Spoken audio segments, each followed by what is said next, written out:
je levai les yeux vers elle. Elle avait dit Judith, pas Jude. Jude Ouriet préparait des gâteaux, servait les mêmes clients fidèles depuis qu'elle avait ouvert son café à 19 ans et n'en faisait jamais un drame si quelqu'un ne pouvait pas régler son addition. Judith Ouriet était apparemment bien plus snobinarde. Elle avait voyagé jusqu'à Londres avec sa petite fille et méritait sans l'ombre d'un doute la vue sur Big Ben qu'on lui avait fait miroiter.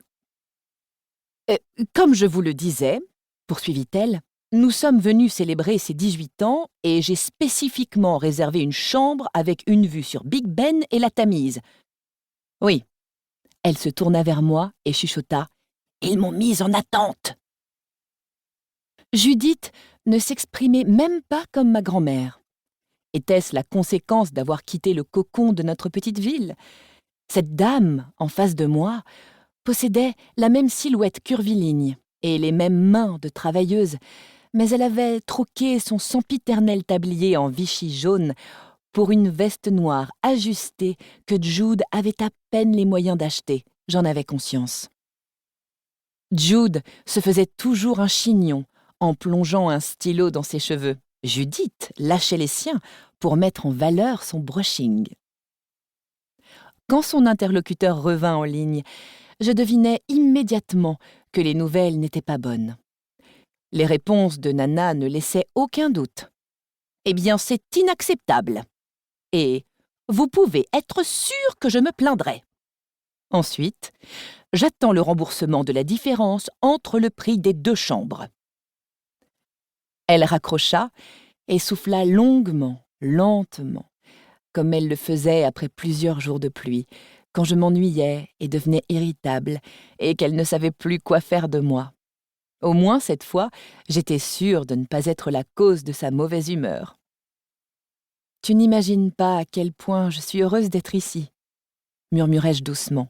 « Même dans cette chambre. » Elle laissa échapper un autre soupir et me jeta un coup d'œil, s'adoucissant, imperceptiblement.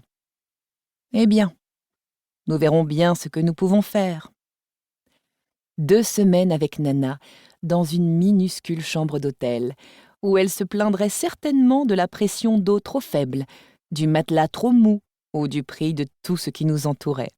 Mais 2 semaines à Londres, 2 semaines d'exploration, d'aventure, à accumuler autant d'expériences que possible avant de revenir à mon train-train. 2 semaines à voir des paysages qui n'existaient jusque-là que dans les livres ou à la télévision. 2 semaines à voir les meilleurs spectacles du monde entier. 2 semaines hors de Guerneville. Faire face à un petit pruneau valait la peine. Je me levai, posai ma valise sur le lit et commençai à la défaire. Après une promenade surréaliste durant laquelle nous avons traversé le pont de Westminster et contemplé l'imposante Big Ben, j'ai réellement senti les carillons résonner dans ma cage thoracique. Nous nous sommes réfugiés dans l'obscurité d'un petit pub appelé The Red Lion. L'intérieur exhalait une odeur de bière rance, de vieilles fritures et de cuir. Nana fouilla dans son sac pour vérifier qu'elle avait converti assez d'argent pour le dîner. Plusieurs silhouettes se tenaient près du bar et haranguaient la télévision. Mais les seules autres personnes venues se sustenter à 5 heures de l'après-midi étaient 2 hommes assis près de la fenêtre.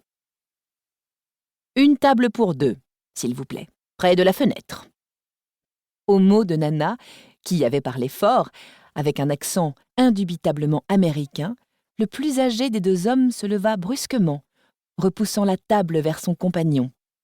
« Outre-Atlantique, vous aussi ?» s'écria l'homme qui devait avoir à peu près son âge, grand, forte carrure, peau d'ébène et cheveux poivre et sel et moustache épaisse. « Nous venons de commander.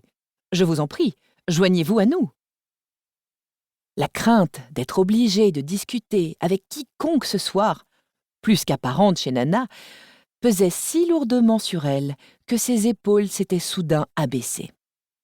Elle congédia le serveur en lui prenant les menus des mains et me poussa vers leur table près de la fenêtre.